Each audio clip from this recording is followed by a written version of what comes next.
It is my favorite time of the week, but maybe that's because I don't have a social life. I don't know. Kaine, hello and welcome to techPLUS. Also, hello to our listeners. How's it going? You can't have a social life with all this tech news going on. You have to be glued to your screen to keep track of all the moving items. Exactly. Yet I still can't get an Uber. They're always busy. Maybe they don't like me. I don't know if they can see on the profile and then like, no, we're busy. Well, I'm doing well, and it's been a big amount of updates and stuff that's happened over the last week in terms of tech. I mean, we have some really exciting stories to go over today, but I think the one that we should start with is you'll never guess who's made a new smartwatch. You'll never guess it. A new smartwatch? A new smartwatch. And it's a company? Cheap, below 600 Rand. Pep. That would have been a really good guess. Like, I always would have believed you, but not Pep. Or AC Kermans.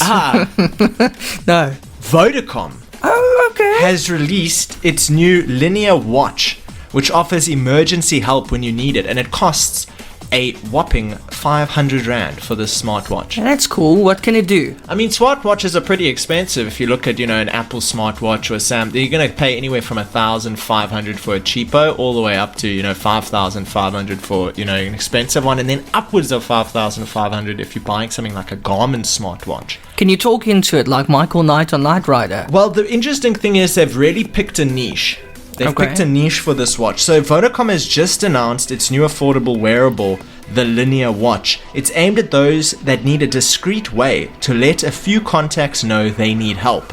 Okay. The Linear Watch is fairly basic as far as wearable tech goes. But for the 500 Rand once-off price, don't expect much in the way of extra features. Battery life is expected to last anywhere from 48 to 72 hours depending on your use. That's the only real disappointing thing that I heard about the watch, because if it's an emergency-based watch that works for 3 days and then needs a recharge. But let's get into what it does, right? So connectivity is limited to the included Vodacom Smart SIM. So you won't be able to pair it via Bluetooth, but it does mean you won't need an additional SIM. Its IP65 rating means it's also splash-proof. Those are all the additional features you're getting with this one, but then the Linear isn't aimed at replacing your Apple or Samsung watch. The main focus is actually safety for the wearer. So basically their pitch is help is a button press away. So Vodacom remains steadfast in using technology to empower those who cannot speak for themselves, which they detailed in a press release. From a senior citizen who falls down a set of stairs and cannot reach their mobile device to call emergency services, to a victim of gender-based violence in potential danger. For that, there's a panic button on the side that, when pressed, will send an emergency SMS to up to 5 pre-selected contacts. That message will include the time, date, and a GPS location link that'll stay live for 30 minutes. How cool is that? That's very good. It's good. You need that. Yeah. We don't have wearable tech to signal an emergency. No. I even don't know, because you remember sometimes on my phone, and I did it more by mistake than intentionally. I think it's actually a good thing. But usually, if you press your phone in a certain way, or press the power button shake it 5 times, or shake it, or do something unique, an emergency SOS call happens. Yeah, I did that once by mistake. By accident. And it's like, I don't know I where checked my phone and I alerted everybody that I was kidnapped. Really? Yeah. Did everyone get a message? Like, what happened? Yeah, help me, I'm being kidnapped. Really? Yeah. Really? Like that exact word? Yes. I have a few presets, So it works? Yes, but the worrying thing is nobody responded. Help me! Flipping Eon with these spam messages again. Can't stand this, guys. The 5th time this week. That's a bit, there's a social issue there. Yes, it's very worrying. Deeper lying issue. Yeah. But I, for one, didn't know how it works, or even how I've never actually set up that emergency service thing. But there is an attraction for me for a smartwatch that if you're in a dire situation, and it is also, dire situations, come in various shapes and sizes. As they said, it could be an elderly person who got out of bed one night to go to the bathroom and just fell down, can't get up. Yeah. And that actually happened to a friend of mine the other day, and the rest of the night she was crawling around the floor. Oh no. And it's not a good place to be. And you need something like that. Yeah. Where you can just signal an emergency that there's a disaster, and then on the other side, if you're in a potentially dangerous situation, or you get confronted or cornered on a street or something like that, you can't just whip out your phone and start calling 10 No, they'll steal it. Yeah. No, and it's going to take a long time for help so to discreetly signal for help and provide your 5 most trusted people with a live location to where you are and where you're going. Remember, if you're kidnapped, it's a live location. So if it's really a dire situation as a kidnapping scenario, at least there's a live location for where you are. I just want to say well done, Vodacom. That's fantastic. But I have one question. Yes. What if you're out of range and there's no cell phone signal? What if you're in the middle of nowhere, literally? Is it going to work? Well, I don't think miracles are possible. I wonder if it works on... Does it actually work on the Vodacom network? So you need Vodacom coverage. Yeah, well, I think it's all networks, but it's a Vodacom specific SIM. So I don't think you can just put. But what if there's no network? No network coverage. Then is that the end? It's like needing help, but screaming it in the middle of the ocean. Exactly. Don't go out of cell reception in the first place. You never know, eh? There are some dead spots around South Africa, so they need to look after. If you are going to run away, I think the time is now to run away from the kidnappers and try to find. Just hit that emergency button. But I like it. Wow, and it's Kaine, and aesthetically, is it pleasing? I haven't seen a picture of the watch yet. I do see this picture. It looks very similar to just a normal okay, nice. And it doesn't look cheap. It fits under the 500 Rand category. You would expect those watches for children that you turn them upside down and you get the hoops over the That's what I expected. About a 500 Rand smartwatch. Yeah, same here. Or it'll just fall off your arm or something. Okay. But very, very, very innovative from Vodacom. And I think it's really needed in more rural, urban. Let's give them an applause. Absolutely. You got to give them a round of applause there. They did well. And I especially see application in more rural areas. In locations and things like that. But it's affordable, so that's nice. I like that. But give your child a last call for help, for 500 Rand once off. I would put that on my child, because at the rate that kids are disappearing nowadays, and the stuff that's going on in the world. When a child's born, you sign the birth certificate and buy a 500 Rand Vodacom smartwatch, and you put it on the infant. Yes, exactly. Teach them how to use it. But that's so nice. I think it's a brilliant initiative. I think I wasn't expecting that price. I was thinking it would be way more. No, and it's clearly not targeted to the ultra wealthy. Not at all. 500 Rand is by definition affordable to most but they've got their own Africa. stuff. They've got built-in chips and stuff. Yeah, exactly. People can find them that way. So, next item on our list. Elon Musk making moves in tech. Oh, yes. Kaine, remember when that news broke this week, I immediately sent you a message. Yes. I said to you, hey, Elon purchased, 9.2% in Twitter. And I said to you, what an interesting move, because we just, in the previous episode of techPLUS, we spoke about his desire to start his own social network. And I said to you, why on earth would he then buy 9.2% of Twitter? And then what did you say? So I think he was definitely considering creating his own social media platform, but based on the results of previous social media I've been a part of teams that were building new social media platforms. It's a very difficult thing to get out there, especially when you're starting from scratch. So I think in Elon Musk's mind, he was either going to start his own social media platform and going to have to be responsible for aggregating millions of users to join the platform, and what that is unique and possible in tech today can be produced to make people actually use that over something like Twitter. And I think the reasoning that he ultimately fell upon is, if you can't beat them, join them. Join them. Yeah. And he now is the largest shareholder in Twitter, above Jack Dorsey and everyone else. He's a large stakeholder in Twitter, and we'll talk about what is the nature of that deal specifically within that 9.2%, because one does not merely buy $2.9 billion worth of shares in a company without some prerequisites having to be filled in. Yeah, I was going to say, obviously he's going to be on the board now, and I think that's until 2024, and then they will decide again. But I'm wondering, what is the true intention here? So, Twitter CEO Parag tweeted that he, along with the other board members, would be joined by Musk on the board of directors. So we guess that answers our "how will the world's most popular microblogging platform change" question. The original story is Twitter's biggest critic, Elon Musk, is now the largest single shareholder of the company. According to a regulatory filing, Elon Musk now owns 9.2% of Twitter stock. That's 73,486,000 shares, almost 4 times as much as ex-CEO and co-founder Jack Dorsey. And it cost him about $2.89 billion to purchase those shares, and that was based on Twitter's recent stock prices. Soon after the stock purchase went public, Twitter shares shot up 25%, with Tesla stock rising ever so slightly too. It's amazing the power of a billionaire, a tech mongrel, an absolute unit of an influencer. Comes in, buys some Twitter shares and shoots the price of Twitter up 25%. Now, not every day someone goes in buying 9.2% of a publicly owned company, but when you do go and do something like that and shove 10% of their liquidity into a stock, it's going to shoot up in price. People hear Elon Musk is joining in, they're going to go invest, even if they don't believe in him. I mean, it's a core decision. Either he makes it better, he makes it worse. People are going to buy stock to capitalize on that. So it was only last week when Elon Musk was sharing his ideas for an entirely new social media platform altogether. And now the question is, how will the world's most popular microblogging platform change?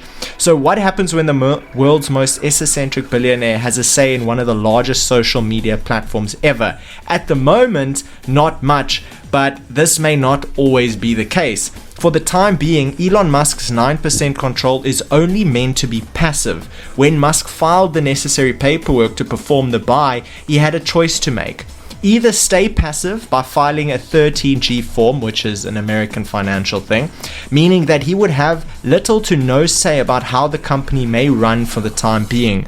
But buyers vying for a stronger hand within the company must file the SEC's 13D form or ditto form within 10 days after the sale is approved. So he filed a 13G form, which allows him a passive say in Twitter, not a major say. So he can't push decisions or push people out, force them to sell other shares, try and do a takeover. It doesn't allow him to do that. I was wondering about that because remember he's got issues with freedom of speech. Yes, and the SEC is looking into him for his previous stuff as well. So I was wondering if he's not pushing that. Yeah, he's got his hands full. But for now, he's filled in the 13G form, which is the passive ownership of the shares.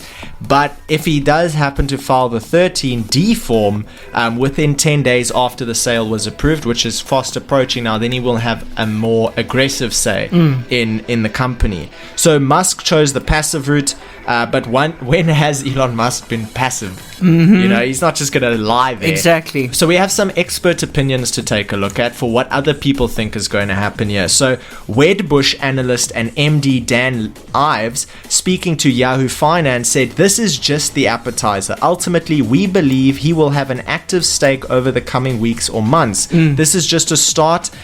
He also went on to say that he thinks he will have a broader strategic focus on Twitter, whether it's changing the slate, changing the management team, or ultimately a buyout. And then another guy, Jill Fish, also went on to say the idea that Elon Musk falls within a passive category is probably a stretch. He's not the most passive guy. Jill Fish is a securities law professor at the University of Pennsylvania. One has to ask the question, he went on to say, is Elon Musk really going to be happy with a stake of this size and remaining passive? Fish also noted that Musk's stake is definitely liable to change. Filing a 13G still allows room for investors to change their minds as opposed to the more official 13D. There isn't much time for him to make alterations, even if Musk sorts out his paperwork. Twitter's annual meeting takes place on May 25th, which is not much time after a company to change a company's direction or alter a company's direction, even if you're in a position to do so.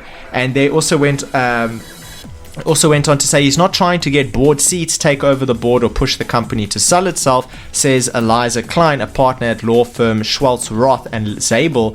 He's not trying to be an activist shareholder.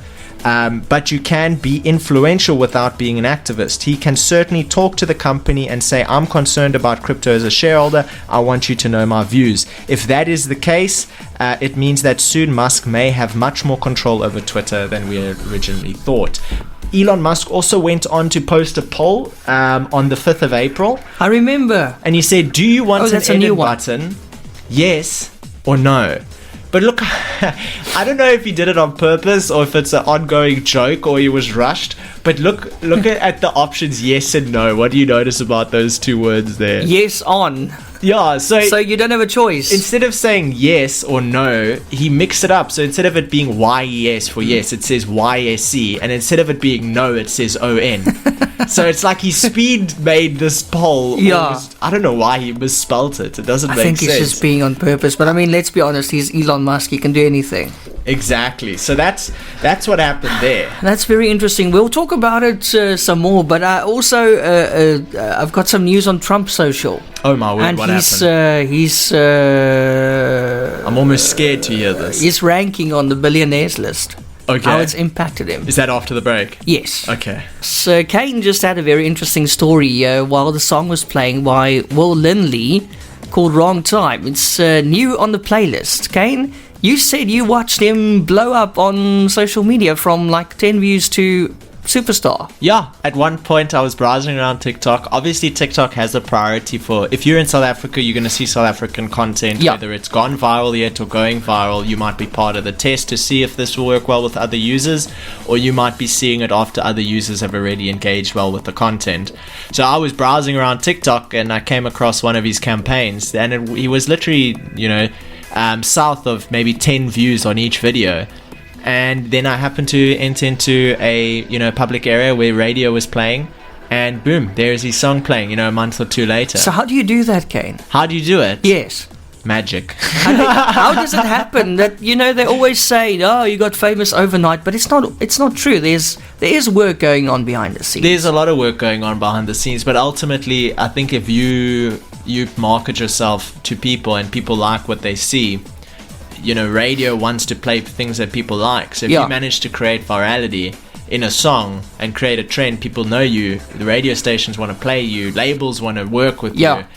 It's just But TikTok seems to be a nice start-off point nowadays because everybody's on TikTok. There's a lot of songs that were made famous on TikTok and then went to radio. Yes. So I think that's a nice platform because people use your song and mime to it or make videos to it, and then people are like, oh, what's that song? What's that song? And then it blows up. And just by using that video, you can get more... Just by using that sound, you can get more views. I saw that. Is that true? That is true.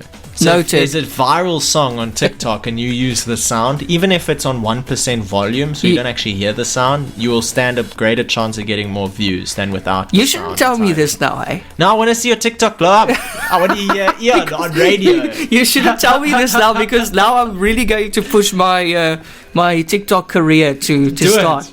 Do it. You can't go wrong, man. You can't go wrong. Even if it's at 1%, you say. Yeah, no. It's almost like an override of the algorithm, isn't it? It is. A bit of like a favor. Cheat sheet yes. thing. Because sometimes you can't actually notes. portray the video without having the sound from the actual video. Like if you have overlapping sound, it could be distracting and end up doing more damage than good to the overall viewer experience. Yeah. So just by using a sound and putting it on low volume, you can still get away with potentially... But the most important thing about TikTok is it's first shown to, 10 to 100 people. And based on how they react to it, it might be shown to more. If they react badly or other videos react better, they're not going to continue to display that video.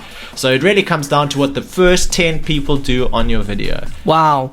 But do you remember when YouTube was easier? The good days of YouTube, where the YouTubers were bloody rich and it was just so easy to get on the homepage and be famous. Yeah. Would you say TikTok is in that stage now and that it will become increasingly difficult to get fame on TikTok? It is already becoming more and more difficult, but it is still easier than YouTube. Okay. So that's the bottom line. Okay, so if you want to be a star, act now. Exactly. Noted.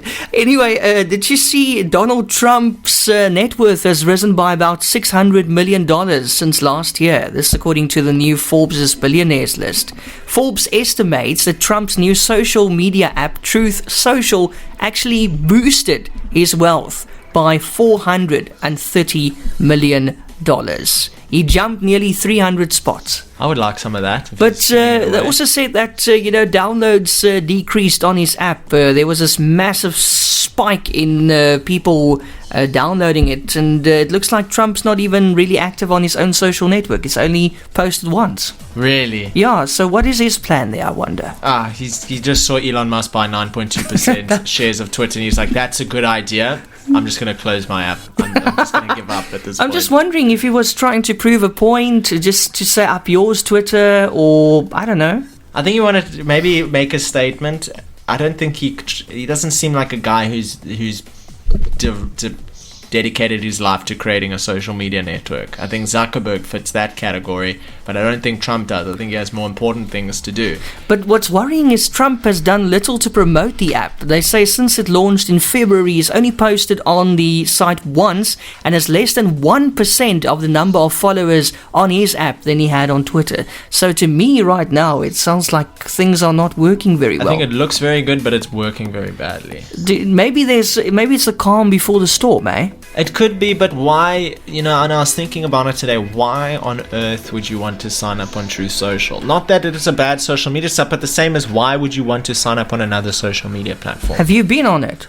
I have looked at it, but I've never signed up. I wonder what it's like layout-wise. Is it a bit of a Twitter, or does it look more like Facebook? I should go and check, actually. Well, I think the overall sentiment still remains the same, that there is no need to be on a 5th or a 6th or a 10th social media platform unless you're a content creator. Mm-hmm. But if you're also consuming content, why would you go onto a different social media app? And I think that's the ultimate problem, and even why Elon Musk decided not to create another social media app, because a user only has so much time, and a social media app wants you to give the most amount of free time that you have to that app. It's like a Tamagotchi. And now you have 10 different apps all trying to get that little bit of free time that you have, and what happens? All apps get less time of yours.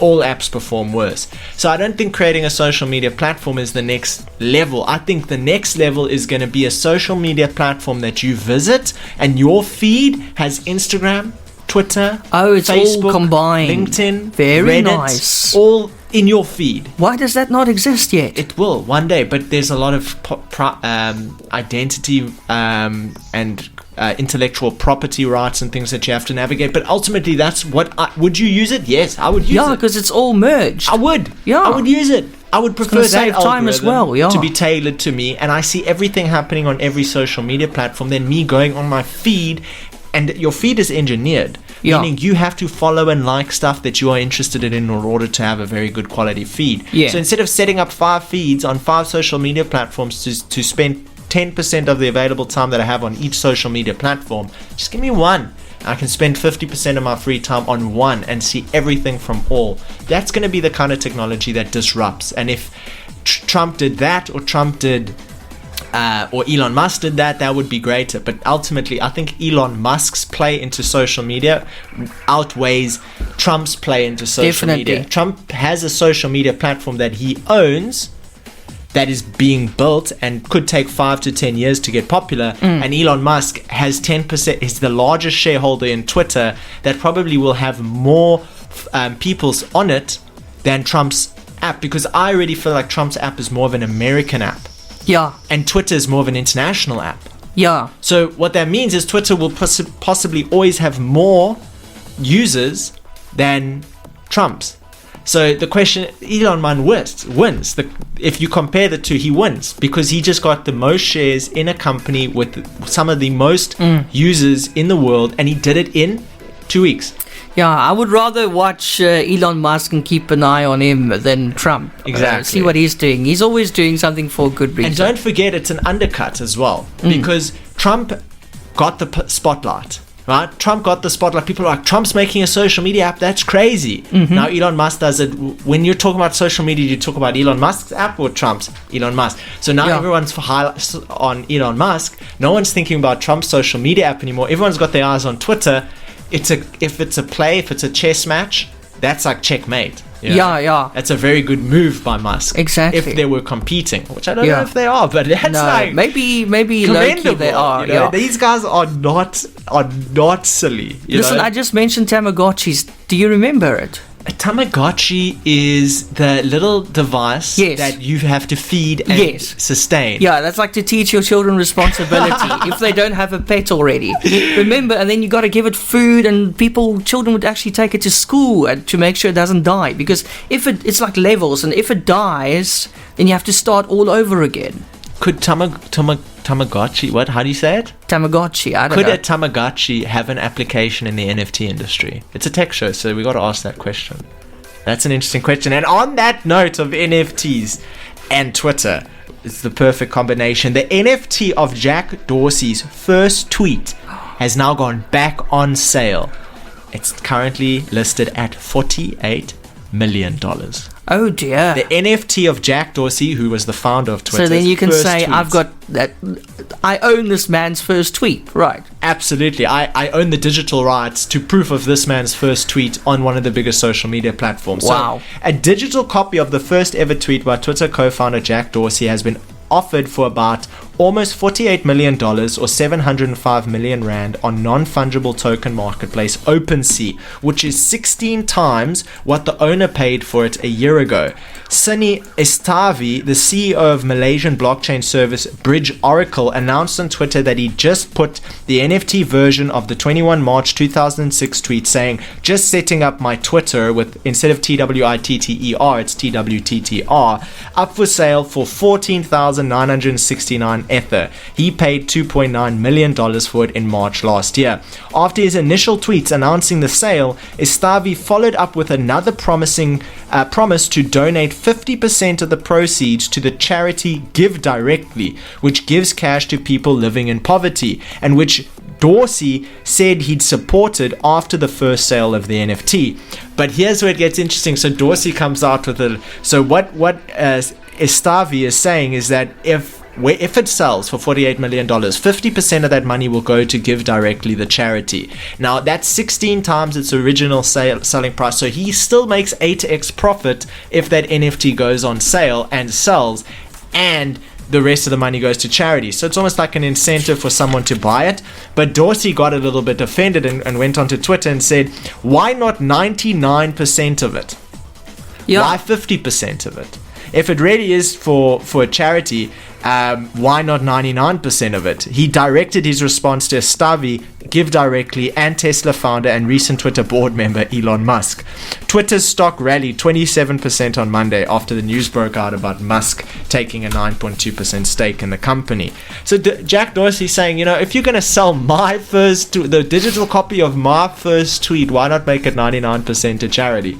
Which is like, I think it breaks the value of the NFT slightly. I think the campaign to have that NFT sell was hindered by that particular post from Jack Dorsey, but he still has a fair point. Why should you give 50% to charity and take 8x profit when you could take 2x profit and give 90% to charity? Jeez, but Kaine, this NFT thing's really picking up now, eh?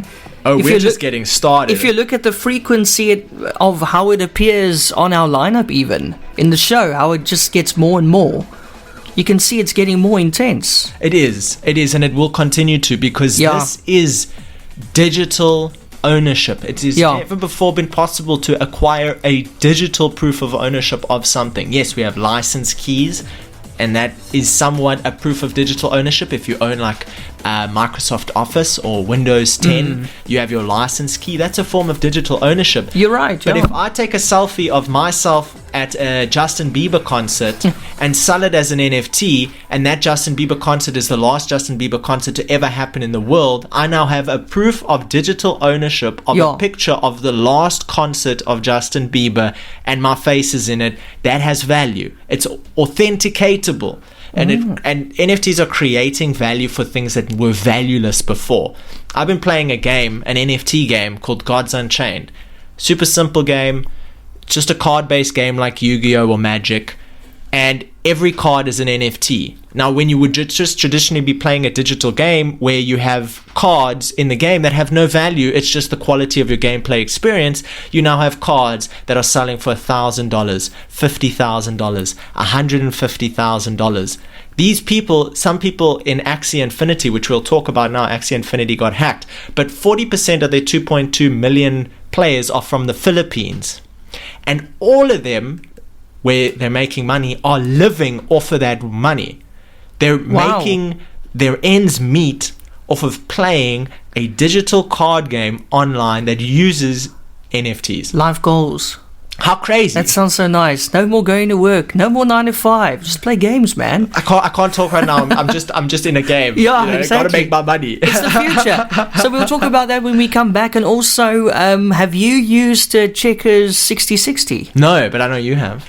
Yes, and my broadband actually tested their claim this week, where they claimed that it is cheaper to use them than to drive to the shop yourself to go and buy the groceries. Is it true? Brand new music there by Harry Styles. It's called As It Was. Welcome back to the final part of this week's techPLUS. It's nice to be with you. And we are, of course, talking about this week's biggest tech stories. And a lot of them is follow-ups as well. Kaine, winter, hey? I wanted to say at the beginning of the show, are you also feeling that winter's pretty much here? It always happens overnight. It's like a switch. Somebody said to me, it's like a switch. Yeah. It's not a gradual thing. It's just like one day you're sweating and the next day you're getting your blankets out. They're frozen. And then I see there's snow this weekend, mainly inland, but... like Oatser inside? No, even more. Cape Town side? No, even up... Joburg side? Yes, yeah. Really? Yeah, Free State, Eastern area. Cape, yeah.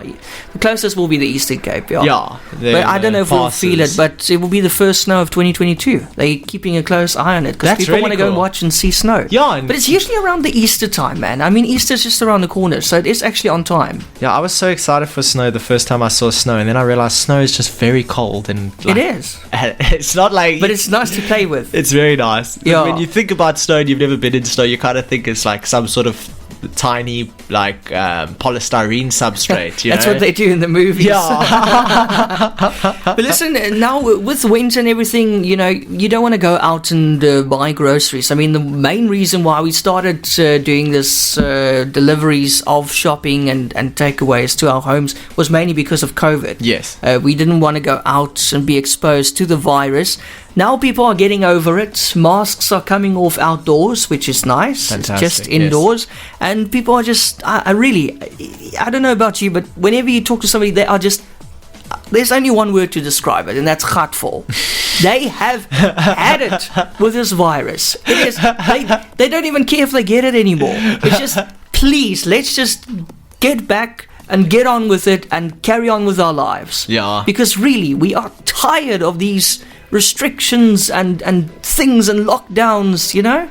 Yeah, and I think my condolences to all the people that obviously passed from the virus. Of course, yeah. But, you know, it wasn't what it was advertised as, or what it was talked about as, isn't what has happened over the last 2 years. You know, we were talking about, 1.5 million deaths or 10 million deaths in South Africa, and how that could affect the population and all this kind of stuff. And we're not in that severity anymore. I mean, no. People aren't rushing for toilet paper. People, people have got hit by COVID and survived. We got the vaccines out now. I don't know what the throughput is in terms of how, because let's think about it. At first, when COVID first came out, they said you have to have a mask. No, first they said you should get a mask, but then they said masks aren't actually needed because all the people were buying the masks from the doctors. So then they didn't want you to go buy your masks anymore. They said you don't actually need a mask. Then they realized, COVID's pretty bad. You do actually need masks, and the masks that you need are N95 because the virus is so small that you need a right filtration method to capture that virus. And now you got people walking around stores with basically a cotton scarf that is about... Even before the masks, do you remember what the people, when it just came out, people made their own stuff to protect themselves. They were walking around with juice boxes and glass containers over their heads and stuff, just as long as they could see where they were going, And I think especially when you get all these fabric masks and things like that, and when you're in a situation where the masks people are using aren't actually filtering out the virus if you were to come into contact with it, what's the point in wearing the mask? Every single person should have to wear an N95 mask to be, if that is the case, that the virus is so small that you need a proper filtration system. People should only be allowed to wear an N95 mask. If you don't have an N95 mask, you can't leave the house. But if you're allowed to wear, I have had literally scarves. Like, it could be a woolen mask, with big holes in it. There's no difference with breathing with it on or off. And that's fine, like, that doesn't make sense. Is that what you were wearing before the masks? No. Or were you also going in glass containers and stuff? They look like aliens. No, and the shield, the windscreen. I laugh when I see people wearing that. It looks ridiculous. I'm like, where's your wipers? I was waiting for the first one to come out with wipers. Because you get steam. You need wipers with that. Steam mist, the aircon cleans the screen. But I'm so glad that we can laugh about it now, and coming out of the state of disaster this week as well with our president. Obviously we're still being cautious, and we are expecting the fifth wave at some stage, which I don't think will be very severe because we've built up some immunity and we had our vaccines, and all that stuff. But we got so sidetracked here because what I was saying is people obviously ordered their shopping as well. So basically you go onto this app and you order. You can see pictures of what you want to order. You can select the quantity and then you pay with your credit card or whatever, your bank card, and then they deliver it right to your door. All you need to do is open the packets and unpack it, which is very, very convenient. It actually made us very lazy, I think. We don't want to go to shops anymore, but I'm not too fond of shopping anyway, so it's fine for me. But anyway, so Checkers, with their 60/60 service, they claimed that it was cheaper to use them instead of actually going out and driving to the shops. Yes. Now, I don't know about it here in our garden route towns, but in cities most definitely, because look at all the traffic you have to fight through to get to the shops. I think that, yes, and also if you are in a scenario where you're saving petrol because you're not going directly to Checkers, you're going to a superette or something like that, or a mini superette, yes, you pay more for each item that you purchase. Oh, absolutely. And you're sacrificing time. Absolutely. But anyway, so my broadband revealed that it is indeed cheaper to use Checkers 60/60 with their e-commerce service than driving to the shop yourself to buy groceries. Groceries. What is groceries? Sounds like a new berry. But anyway, so Checkers claimed that the petrol price hike means it's cheaper to have groceries delivered than paying for travel costs to one of its stores. According to Checkers, the average 60/60 customer saves 33% on petrol and vehicle running costs by shopping via the app and then paying the 35 Rand delivery fee. So it has been proven it is, in fact, cheaper to order your groceries. And 33, the petrol price going up is only working in their favor at this point. It is, yeah. No, it would be working in their favor. Yeah, would it? Because it's costing them more to run. I was going to say, what are they running their bikes on?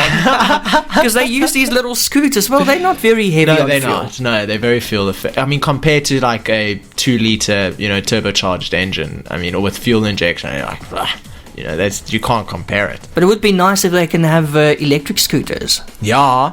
Oh, absolutely. Absolutely. So did you know Vivo, who manages the YouTube accounts for feeds like Lil Nas, Justin Bieber? Yeah, you always see like Justin Bieber Vivo. Yes. That's like the official account. Yes, for new tunes. On Tuesday morning, YouTube channels for some of the world's biggest stars showed fans with strange music videos. Vivo channels for artists like Lil Nas, Eminem, Drake, Taylor Swift, Ariana Grande, Harry Styles, The Weeknd, Michael Jackson, Kanye West, and many others were affected. The channels in question have subscriber counts that adds up to millions, hundreds of millions in fact. Before the videos disappeared, viewers saw bizarre clips of Paco Sanz, a Spanish con man sentenced to 2 years in jail after being convicted of fraud for lying about having terminal cancer, and rapper Lil TJ. YouTube did not respond to requests for comment from The Verge. However, Vivo, which bills itself as the world's leading music video network, did acknowledge the incident. A spokesperson responded to contact via Vivo's public press information and requested not to be named, citing the nature of the incident. They said in a statement that some videos were directly uploaded to a number of Vivo artist channels earlier today by an unauthorized source. So basically, Eminem, Lil Nas, Drake, Taylor Swift, Ariana Grande, Harry Styles, the whole lot had YouTube videos going live to their YouTube channels that had to do about some scam artist, Paco Sanz. Who did it? And how? And why? Must have been an inside job, eh? It must be, but somebody got a password somewhere. It's not somewhere. like they just got into the YouTube channels. Vivo sends content to be uploaded to those video channels. Yeah. So they infiltrated Vivo's system that automatically publishes that content. And what did this scam guy gain from it besides popularity and ticking people off? Well, that's just the thing. It was not a direct call to action to anything. And it wasn't online for long, was it? Yeah, a proof of power. Usually you would see something like this in a demonstration to some high-level dark net kind of figures to show that how powerful whatever you're trying to sell them is. So it seems more like a proof of work incident than an actual malicious attack. Yes, there's malicious in the attack because YouTubers' accounts and famous people had their identity breached, and that's one thing, but there was no monetary gain on the other side of it, which must mean a proof of work scenario. Yeah. To prove, the ability to infiltrate a system, or someone is very, very, not happy with Vivo's network. Could be. And it's just a malicious act on their network. Or a competitor maliciously acting on Vivo's network. Who would Vivo's competitor be, by? A lot of people just want to do things like Vivo. Vivo, you see a YouTube video and it says Vivo on it and you're more inclined to watch it. Yeah, but sometimes you see it's Vivo and then it's not even official and they actually just pretend to be Vivo. Yeah, that's true as well. But Ford, right? Oh, yeah. And if you never want, it always is interesting to me, especially if you're in traffic. You're coming up to a robot and there's an ambulance, with its sirens on, and you have to give right of way to the ambulance. But then there's a red robot. They can proceed through the red robot, but it's still pretty risky. They imagine an ambulance in an accident. You imagine an ambulance and then another one coming. Yeah, imagine an ambulance going one way across the intersection, and another ambulance going another way. Everyone's giving them right of way to end in a collision. So Ford is testing out smart traffic light tech to help emergency services. Nice. This is in Detroit. So Ford has started tests on connected traffic light technology to help clear paths for emergency services. The company has been trialing the new road control system, which can automatically turn traffic lights green for incoming ambulances, fire engines, and police vehicles. The smart system is being set up in a bid to clear the road for situations where traffic impedes the response of emergency services. The second system, or the new system, could potentially also send timing information of the red and green lights to other automobiles in order to improve the flow of incoming traffic at times like rush hour.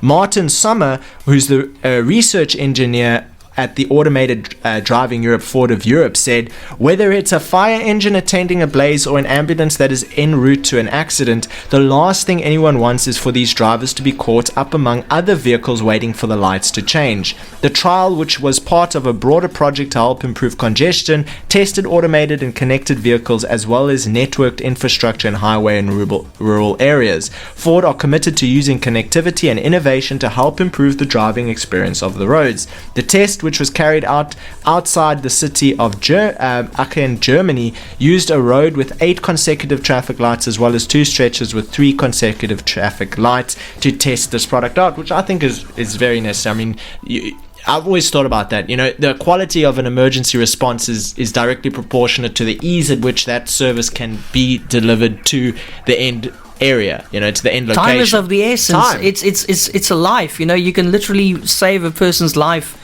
by arriving 1 minute earlier. Yeah, and you could put out a potentially enormous fire if you get to it at the right time. Yeah, exactly. And put an end to it. Yeah. Like a fire breaking out at Gas Jack, like a gas subsidiary. Oof, yeah. You got to be there before the fire has even started. Yeah, when there's just a bit of smoke. Yeah, you gotta be quick. So that's really cool to see that happening. Cool. And speaking of some of the old generation moving on to TikTok, the Biden group has launched an interesting campaign to target the younger youth. So the Biden group launches a TikTok account to boost the president's agenda. Biden World is embracing the app as midterms heat up. The Biden-affiliated nonprofit group Building Back Together plans to launch its own TikTok account on Wednesday as part of the group's latest effort to engage young people with the president's agenda ahead of the 2022 midterm elections. The group's account, Building Back Together, plans to create content inspired by TikTok trends and features like the green screen function to explain President Joe Biden's agenda to the platform's predominantly younger user base. The organization's staff will frequently appear on the account, along with news clips and audios featuring the president. By launching a TikTok account, we're building off that work with the goal of reaching the large and growing user base of this platform, including young people who disproportionately use TikTok. A Building Back Together spokesperson told The Verge on Tuesday, "We want to make sure TikTok users are seeing information about the positive impacts of the president's agenda, and we'll be doing that by producing original content tailored to the platform." Now, as much as I wouldn't really care to see, Ramaphosa's TikTok feed, I think it's still a very important effort to actually engage with the young audience, because even for me, my biggest problem, especially when casting a vote for the next government and things like that, I don't know what's going on where to find information, or what information is happening, or what the goals are for certain what do you call it, not parliaments, when you choose all the different groups that you can choose on, like DA or ANC, or what do you call parties? Parties, yes. I don't know what each party's agenda is, or those agendas compared to each other, and it's not in a way that I can easily learn it, and it's more for the older generation to understand how these things usually roll out. It's very important to inform the youth from a very young point about what is promised and what is actually delivered, and how that influences your decision when your time comes to have a weight in that decision. To be able to actually cast a vote, and cast the right vote. And in a lot of ways, this Biden decision is more in his own personal benefit, meaning, everything that this Biden group will be posting will be to push the president's agenda and get him voted in. I think it's still very important that the younger people are addressed on their platforms, in the places that they like to use and they are familiar with information formatted in that type of content, so they can get the information they need in order to make a decisive decision. So I think it's really cool that to see something like that happening. It's also a little bit concerning, because if only one party does it, they stand to gain the most out of it. So it has to be a thing where everybody's doing it. Everybody has their own way of doing it. It creates competition. It creates comparative analytics. It's something that I think would evolve further down the line if we see someone like, in countries like South Africa, or even, like Venezuela or Vietnam, join in on these kind of trends. And you can learn more about, the actual youth who carries the country into the future can have a very good understanding of the political agenda and things like that from a very young age. It helps you build that understanding and that fluidity in making a decision. So I thought that was very cool. And Uber is now adding plane, train, and bus services to the Travel Super app. So does it mean I can summon a plane to my house? Summon a plane. Your Uber will be here in 5 minutes. Got plane lands in front of your driveway. Did you see that meme where, it's actually a screenshot of a conversation, and then the person says on the one side, "I'm here for you," and then the other person replies, "Thank you so much, I've been going through a really bad time. Thank you so much for your support." And then the other one replies again and says, "No, I'm your Uber driver. I'm here to pick you up." That's a good one. I'm here for you. That's a good one. So Uber Technologies in customers will soon be able to book long distance travel on planes, trains, and buses, reflecting the company's ambitions to become a super app, and also phase out things like Bolt and things like that. A pilot project being launched in the UK will integrate offers from travel partners into Uber's app to create a seamless door-to-door travel experience. Jamie Haywood, Uber's regional general manager for UK, Northern and Eastern Europe, said in a statement, "You have been able to book rides, bikes, boat services, and scooters on the Uber app for a number of years, so adding trains and coaches is a natural progression," he said. Eventually, Uber will also offer hotel bookings.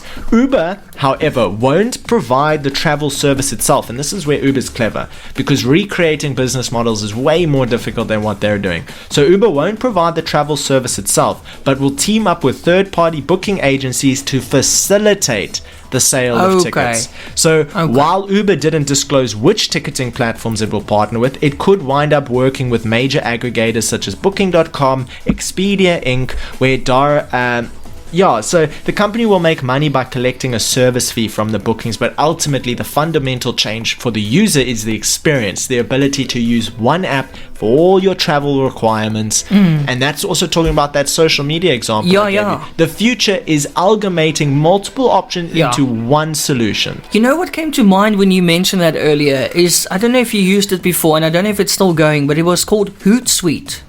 Oh, Hootsuite, social media platform manager. Remember? I know. That was like all in one. Yes. But it was not a feed, was it? It was just management. So yeah, but that was so convenient. Do you remember that? If we can have something like that. It's still there.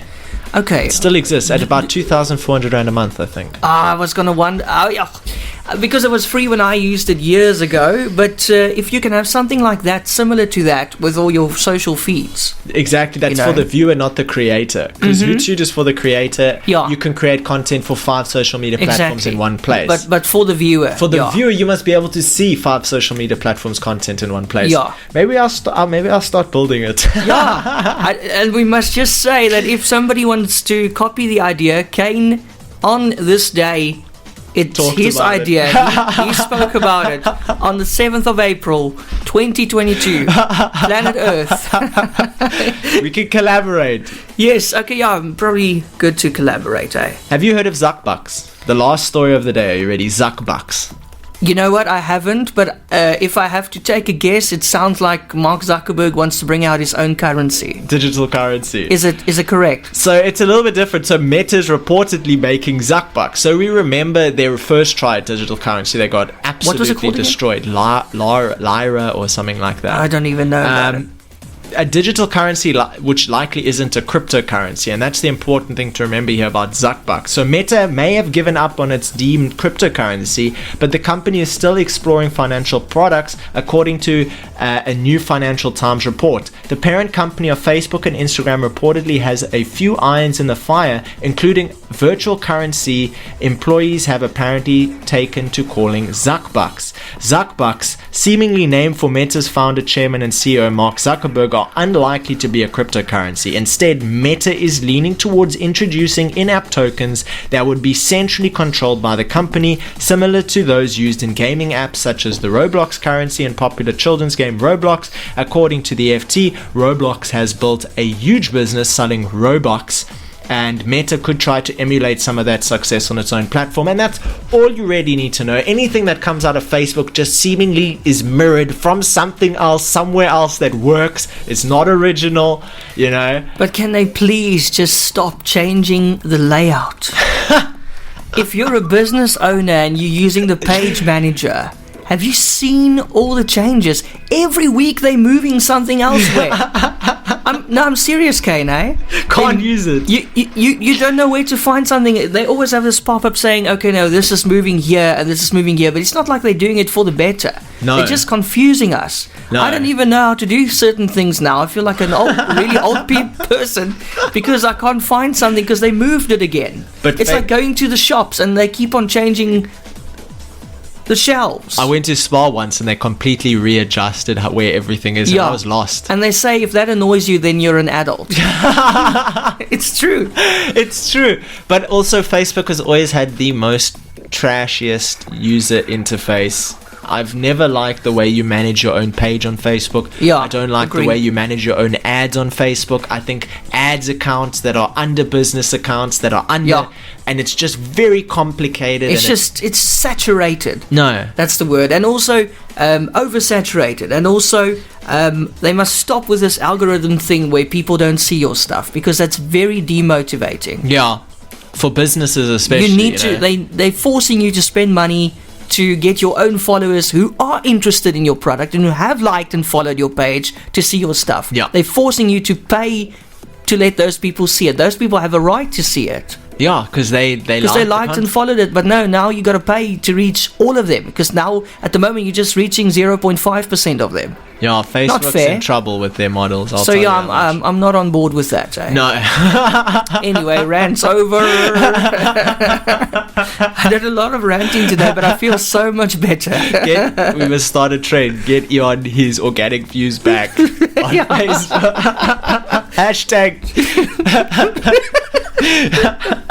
Facebook must fall. Yeah. Down with it. Down with Facebook. Yes, so Zuck's kid has been coding again, so I wonder if that's not the reason for all the glitches. Oh no, he's just let him have fun with it. Yes.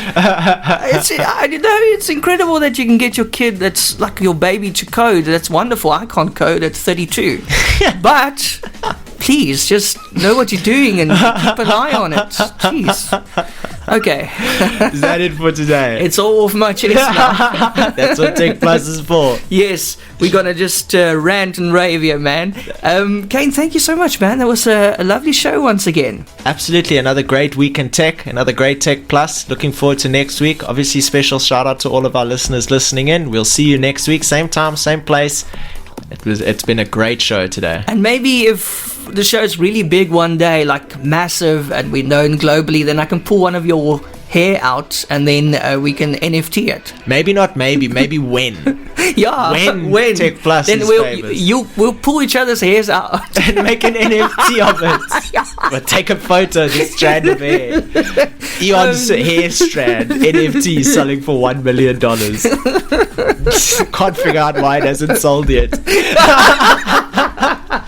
It's been good. It's just techPLUS is also a lot of therapy because we laugh so much. Oh yeah, and if we annoy people, I'm very sorry, but we're not going to stop laughing because I think laughing is a way of coping, especially in these difficult times. Absolutely, you actually get laughter therapy. Have you seen that before? What? It's like for me, that's like watching a Kevin Hart comedy show or something like that. No, like literally, you go to this class and they force you to laugh. And then everybody's laughing, and then you also start laughing. That sounds like quite fun. It teaches you to, when you're feeling extreme negative emotions, it teaches you to laugh and then kind of laugh it off. But it's more complicated than that. But let me tell you, everybody who's in those classes, they look completely mental. Well, can you just imagine something absolutely traumatic happens to someone, and they're just there, like, chuckling it off, like, full on, like, crying with laughter, and you're like, this is not well. Yeah, exactly. But it helps. It's a coping mechanism. It does help. I want to join those classes, actually. Because I'm laughing at everything nowadays.